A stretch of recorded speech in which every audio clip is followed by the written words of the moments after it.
Alright, Shalom. First and foremost, I want to give all praise, all honor, and all glory to Yahweh, Bahashim, Yahushai, Bahashim, Okakwadash. Double honors to the apostles and elders, great millstone GMS who rule well. I will toss this truth. Peace and salutations be unto you, fellow Akim, your brothers that are also pushing at this word in truth, faith, and in sincerity. Okay? And in this video, Lord's willing, I'm going to be getting into that word neighbor. Alright? Because basically explaining the importance or the true meaning behind the word neighbor. Alright?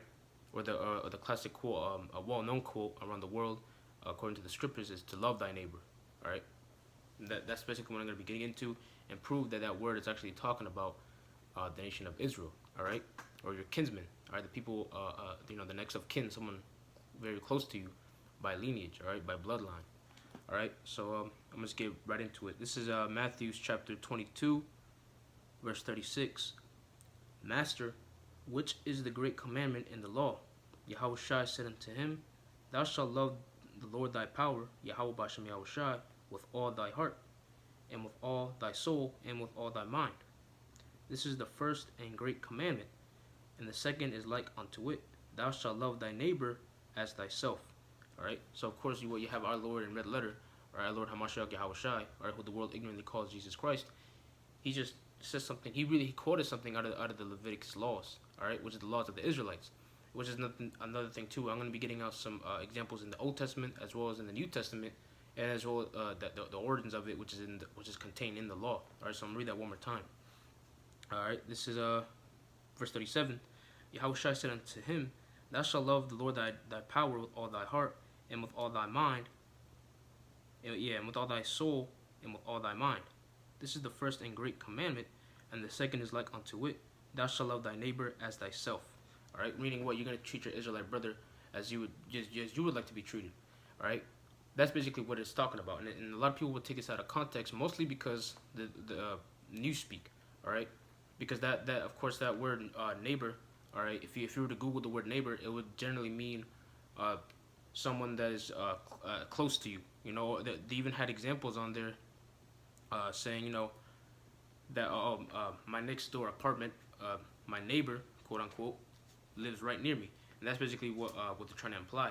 And of course, they're also implying that neighbor can mean anyone, anyone that's outside the nation of Israel, but that's not true. Okay, that's not scriptural. All right, that's why when you read in Matthew's 10 and 6, I'll just get it while I'm here. This is Matthew's 10 and 6. It says, I'll start at verse 5. These 12 Yahushai sent forth and commanded them, saying, Go not into the way of the Gentiles, and into any city of the Samaritans enter ye not, but go rather to the lost sheep of the house of Israel. Alright, and that's the whole point. Alright, Yahushai and his whole doctrine, this gospel was always directed to the Israelites. Alright, even concerning the examples of the scribes and Pharisees, going within and throughout the scriptures, alright, and breaking it down, breaking bread, he always did it to his neighbors, aka his brethren, the Akim, the 12 disciples, later the apostles. All right, it was always like that. It was never with the heathen. All right, and whenever the scriptures do talk about or mention the heathen associating themselves with the gospel, all right, those are actually Israelites. Those are actually our neighbors. All right, scattered abroad in many places, because that's actually the true meaning of neighbor. All right, it was never just generally speaking about a random person that lives right next to you. All right, you know, like, hey neighbor, you know. Because essentially that really just pertained to us, all right, and us only. All right, so this is the book of Leviticus, speaking on the origins of that law. All right, this is Leviticus 1 and 2, just to get some context. It says, And the Lord spake unto Moses, saying, Speak unto all the congregation of the children of Israel, and say unto them, Ye shall be holy, for I am the Lord, your power am holy. All right, and that's basically the point. All right, going back to Moses and the commandments that the Lord gave to him. All right, by the hand of Moses, being the mediator at that time between us and the Heavenly Father, and he gave those laws to the Israelites. All right, to the Israelites. That's the whole point. All right, gotta put emphasis on that, to the Israelites and none else. All right, there was no other nation that came up with us after the great deliverance in the book of Exodus out of the hard bondage of Egypt. All right, so I'm gonna skip to the skip to verse 17. It says, Thou shalt not hate thy brother in thine heart. Thou shalt in any wise rebuke thy neighbor, and not suffer sin upon him. All right. I'm keep reading. Verse 18. Thou shalt not avenge nor bear any grudge against the children of thy people, but thou shalt love thy neighbor as thyself. I am the Lord. Salakia. So that's the point. All right. Just mentioned it. Thy brother. All right. It could even be a female out of the nation of Israel. All right. That's your neighbor. Okay. It just mentioned. And the thing is, that has never changed. All right. The Lord doesn't change. Okay. So I'm going to read the last verse one more time. It says, Thou shalt not avenge nor bear any grudge against the children of thy people, but thou shalt love thy neighbor as thyself. I am the Lord. That's right when you read in verse 17. All right. It said, Thy brother and thine heart. All right. Not to bear any grudges, not to bear false witness against your own next of kin, your kinsman, right? Someone that's close to you, but as on talking about lineages, all right, talking about being a brother, a sister, and mother and father, all right, your next of kin, all right, even distant relatives and such, all right. So I'm gonna get an example out of 1 Samuel 15, just to get better context, all right, because a lot of the words in the English language, all right, is very. Sorry, I had an interruption, but as I was saying, all right, the English language, all right, even from differing. There's a difference between the Old English and the English that we speak today. Like I mentioned before, and you speak, all right, that word neighbor had a changed meaning. Because even then, the word even today is used as like a like TOO, like, oh, even this. But back in the day, that word even originally meant pertaining to. That's why in the scriptures you say, for example, even to Mount Horeb. But really it would be pertaining to Mount Horeb, or even the children of Israel, or pertaining to the children of Israel. So there's a lot of differences in the English language to the variation that we speak today. All right. So I'm gonna get this example out of the book of 1 Samuel 15, and I'm gonna start at 28. To get to the point, because this is dealing with Saul, King Saul at the time. This is 1 Samuel 15 and 28. And Samuel said unto him, The Lord hath rent the kingdom of Israel from thee this day, and hath given it to a neighbor of thine that is better than thou. All right. And of course that neighbor, all right, being what? King David. All right. Which was his brother. All right. According to lineage, according to them being the same nation. All right. The kinsmen. All right. Not immediate family, but of course being of the same tribe. All right. Being distant, being ancestors. All right. Of our forefathers. All right. Abraham, Isaac, and Jacob. All right. So actually, I'm gonna skip to the 28th chapter where it actually mentions it. 1 Samuel 28 and I think it was verse 17. It says, 1 Samuel 28 and 17. And the Lord hath done to him as he spake by me, for the Lord hath rent the kingdom out of thine hand and given it to thy neighbor, even to David. All right, like I even mentioned before, even pertaining to, or is King David, that man that is better than thou, all right, to thy neighbor, thy brother, thy kinsman, all right, King David, all right. So simple, all right.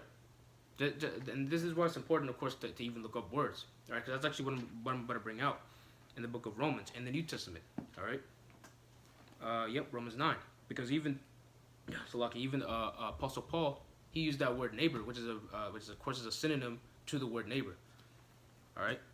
So this is Romans 9 and 3. For I could wish that myself were accursed from Hamashiach Yahushai for my brethren, or my brothers, my kinsmen, according to the flesh, who are Israelites, to whom pertaineth the adoption, and the glory, and the covenants, and the giving of the law, and the service of the Most High, and the promises. All right? Verse 4 pretty much nails the coffin at that point. All right? Basically, it just listed everything: the covenants, or the giving of the law, the service of the Most High, the ability to be to do the priesthood of Yahweh Bashem Yahushua, to be the opportunity to become a prophet, all right, to speak the words of the Lord, all right, to carry His message, all right, the promises, right, the kingdom of heaven, all right, everything, all right.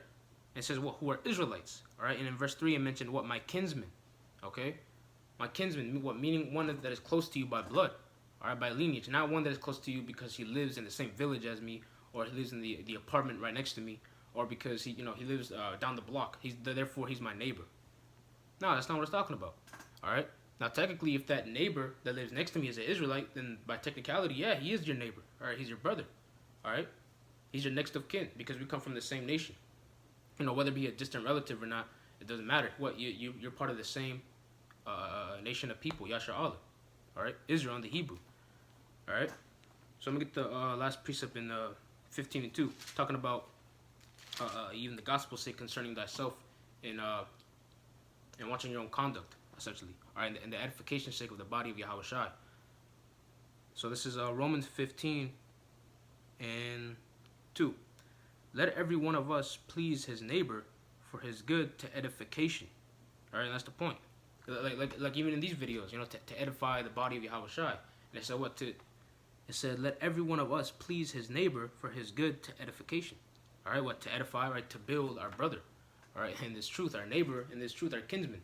All right, to build up the Israelites. Okay, and that's the whole point, to edify. Right, and of course, I mentioned the word neighbor in there. All right, so it's not just anyone. Not anyone could even be in the body of Yahweh Shai. You have to be an Israelite. All right, and of course, it's by faith. All right.